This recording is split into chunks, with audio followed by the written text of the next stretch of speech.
আল্লাহ তাআলা বলবে, ফেরেশতা যাও, তুমি গিয়ে আমার ওই বান্দাটাকে জাহান্নাম থেকে বাঁচাও। তাকে যেন কোনো ফেরেশতা আটকাইতে না পারে, জাহান্নামের ফেরেশতা।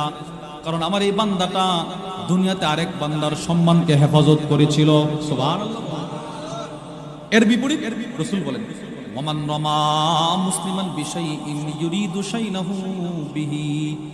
আল্লাহর রাসূল বলেন, এর বিপরীত কোনো মানুষ যদি আরেকজনের দোষ বর্ণনা করে, উদ্দেশ্য হলো তার সম্মান নষ্ট করা, অযথা আরেকজনের দোষ পড়া একটা মজমায় বর্ণনা শুরু করে দিল, উদ্দেশ্য তার সম্মান নষ্ট করা।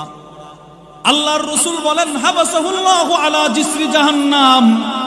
আল্লাহ তাআলা ওই মানুষটাকে জাহান্নামের উপরে যেই ব্রিজ থাকবে ফুলসেরাত, ওটার মধ্যে আল্লাহ নিজে আটকায়া দিবেন।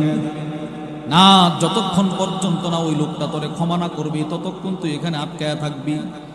বলেন, জাহান্নাম উপর দিয়ে যদি আমি 1 সেকেন্ডও দাঁড়ায় থাকি, 1 সেকেন্ডও না, 1 মুহূর্তে দাঁড়ায় থাকলে নিচে পড়ে যাব।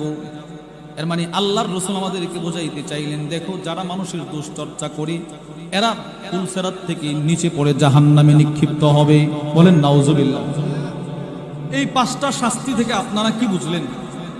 এটার ভয়াবহতা কম না বেশি? বলেন কম না বেশি? অনেক বেশি। তাহলে এই মানুষের দোষ চর্চা থেকে নিজেদেরকে বিরত রাখবো তো ইনশাআল্লাহ? বলেন না ইনশাআল্লাহ, জোরে বলেন ইনশাআল্লাহ। আচ্ছা, এবার আমি বিরত থাকবো কেন? প্রশ্ন, হুজুর আমি মানুষের দোষ ত্রুটি বর্ণনা করা থেকে বিরত থাকবো কেন? উত্তর, আপনার রাসূল বিরত থাকতেন এজন্য। সুবহানাল্লাহ বলেন। আপনি শুনলে আশ্চর্য হবেন, 63 বছরের জিন্দেগিতে যিনি কারো দোষ বর্ণনা করে নাই, প্রকাশ করে নাই, চর্চা করে নাই, তিনি হলেন আপনার নবী, আমার নবী মুহাম্মাদুর রাসূলুল্লাহ। সকলে পড়েন সাল্লাল্লাহু আলাইহি সাল্লাম। নবীজি কখনো কারো দোষ বর্ণনা করেন নাই। কারো ব্যাপারে কোনো অভিযোগ আসলে নবীজি কেমনে বলতেন জানেন?